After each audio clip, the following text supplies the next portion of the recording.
Well, good morning. We're going to be talking about Psalms 62 and 63 this morning. I'm going to start by reading a little bit from 62. My soul finds rest in God alone. My salvation comes from him. He alone is my rock and my salvation. He is my fortress. I will never be shaken. Find rest, O my soul, in God alone. My hope comes from him. Trust in him at all times. Pour out your hearts to him, for God is our refuge. This is King David speaking, and he's had the experience of being the king. He's had the palace. He's been in charge of everything. And he's, blessed be your name when everything is going right. And now he's out in the desert. Blessed be your name, even though I'm in the desert place, is the experience of this man David. He has been forced to run for his life. Everything was going well, but then all of a sudden his son had turned against him and set himself up as king, and many of David's friends and counsellors and so on had sided with his son, and David and the people close to him had to run for their lives and hide in the desert. And he is far away, therefore, from Jerusalem and from the sanctuary, which at that time, of course, was still the tent. The temple hadn't been built yet. But inside the tabernacle, there was the Ark of the Covenant and all that. So in 63 verse 7 he says, "Because you are my help, I sing in the shadow of your wings." What image was in David's mind as he said that? I wonder what image is in your minds. But in David's mind, it would have been that the Ark of the Covenant, this meeting place of heaven and earth, where God was truly present, they believed at the time. It was all covered in gold, and the covering was gold, and at the end, each end of the lid, there were the cherubim with the wings, golden wings, soaring upwards and over. And so surely that was what David had in mind.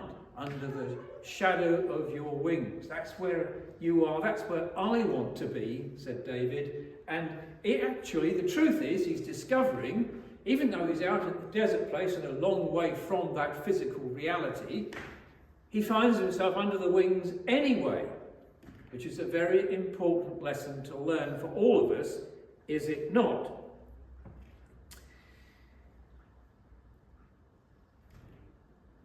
Deuteronomy also describes how the Lord carried Israel through the desert during the Exodus on wings like eagles. So it also, in his mind, he may have had the image of the strongest bird there is, with its huge beak and its terrible, powerful talons and its soaring wings. A powerful picture. Now, the interesting thing is that when Jesus was approaching Jerusalem for the final time, before his trial, the Pharisees were saying, were threatening him with death. They were saying, "Herod wants to kill you, you should get out of here." And Jesus, in response, says, "Jerusalem, Jerusalem, if only you had seen and understood what was going on here, I would have gathered you under my wings as a hen gathers her chicks." He doesn't say, as a lioness would gather her cubs around her. He doesn't say, as an eagle would gather its chicks under her wings. He says, a hen. It's a chicken. Why does Jesus choose a chicken? This vulnerable thing. This is what God is like. He becomes one of us. Jesus was a real human being.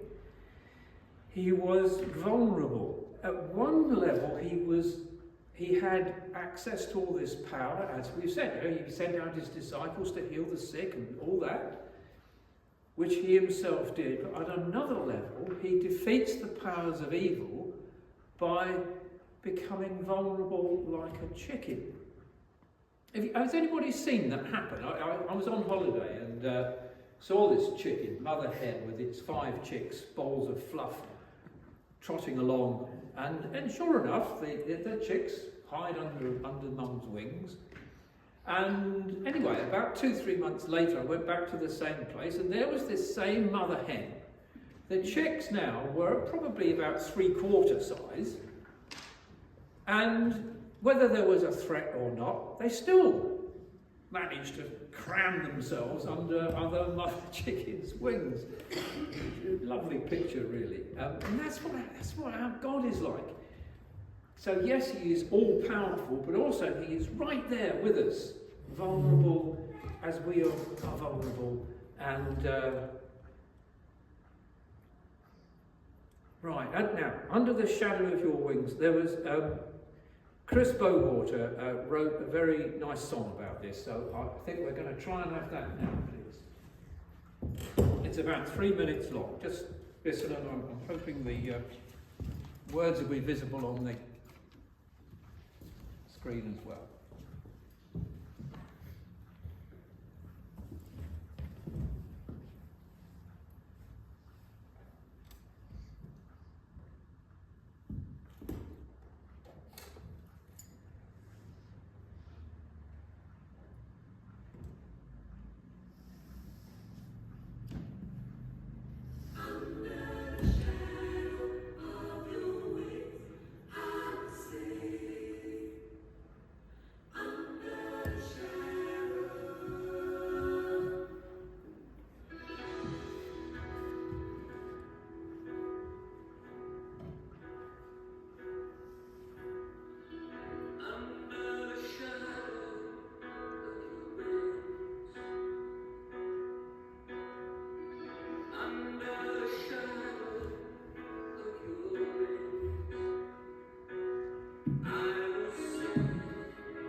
Well, psalms are supposed to be sung, aren't they? So that's Chris Bowater putting this psalm to music. And for me, it makes the words somehow more powerful, more alive, more real. I will cling to the rock, my strength, my confidence. When the land is dry and weary, and I thirst for springs of water, my meditation of you, Lord, will be sweet. I have seen you in the sanctuary.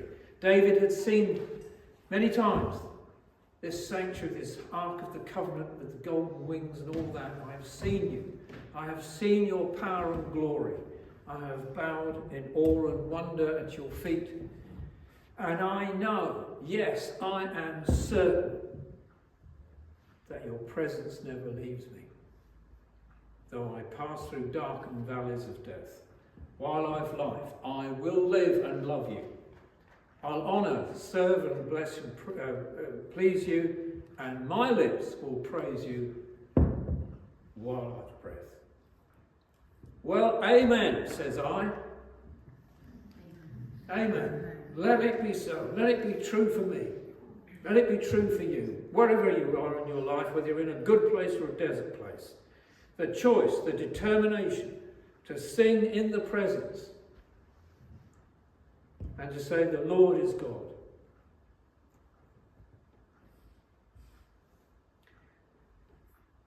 I was talking about this once with a woman who didn't share the faith, and talking about being under the wings, and I was met with scorn and derision, as this was a ridiculous, silly picture of weakness, pathetic. This is King David. This is the king, for goodness sake. He is not a weak person at all.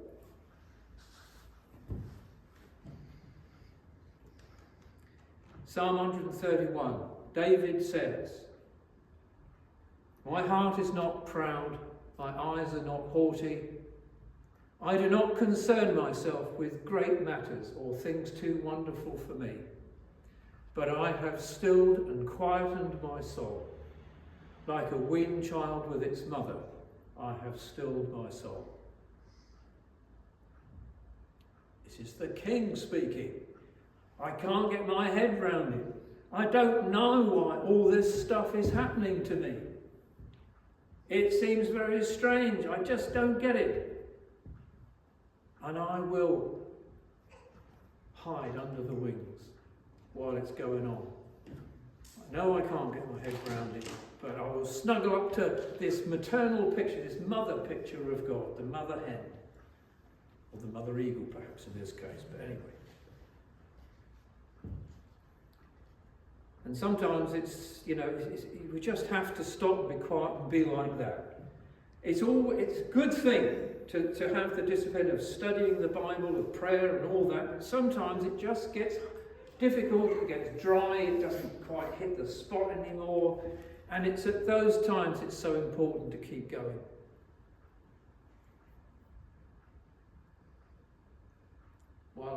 And my lips will always praise you while I have breath. I have seen you in the sanctuary. Music helps.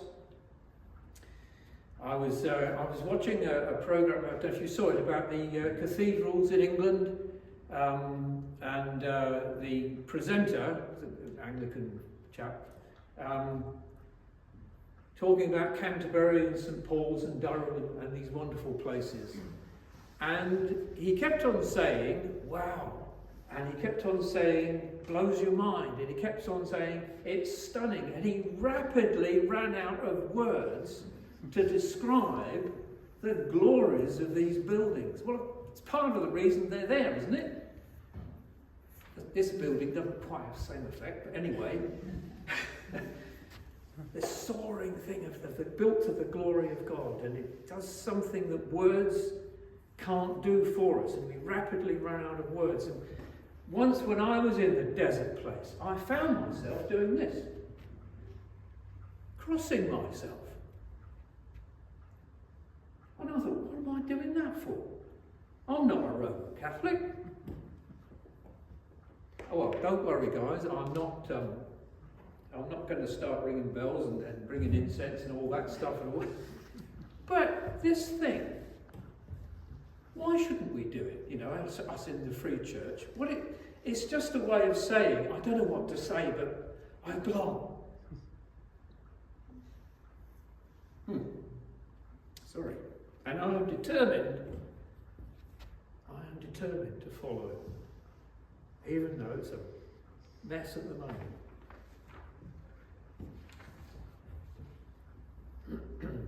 My soul finds rest in God alone.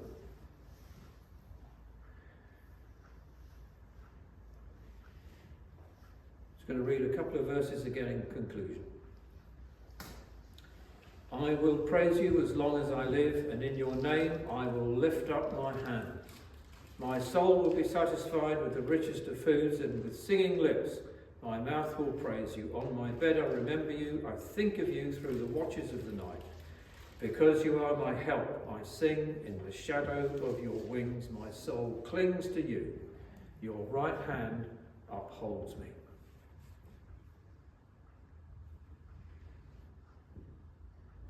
Let us sing, Jesus, be the centre. Be the fire in my heart. Be the wind in my sails. Because once I've been under the wing, there will be a time when it's right to go out, do the business again.